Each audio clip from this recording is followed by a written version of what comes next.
যখন নিজেই রান্না করতাম খেতে অতটা ভালো লাগতো না। সবাই বলতো রান্না মজা হয়েছে বা খেতে মজা লাগছে, কিন্তু নিজের কাছে না ভালো লাগতো না।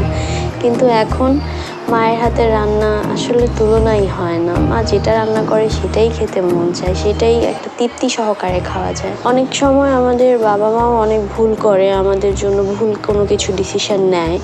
তাই বলে যে বাবা মার সাথে আমরা ওই রকম ব্যবহার করতে হবে বা বাবা মাকে কষ্ট দিতে হবে, এই জিনিসটা ঠিক না। কারণ যার যার হিসাবের খাতা শেষে দেখবে।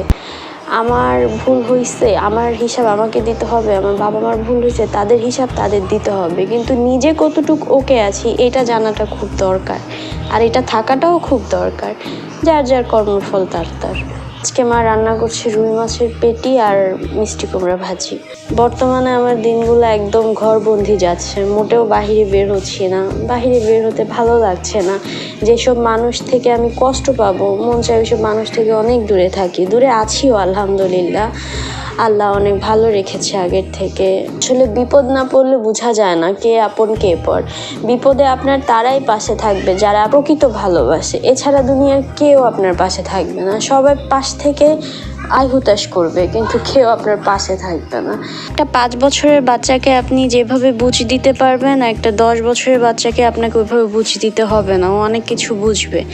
তাই বলে যে 5 বছরের বাচ্চাটা খারাপ, বিষয়টা কিন্তু এরকম না। তার সিচুয়েশনও বুঝতে হবে। আর এটাই হচ্ছে মানুষের লাইফ, যে সময়ের সাথে সাথে মানুষ পরিবর্তন হয়।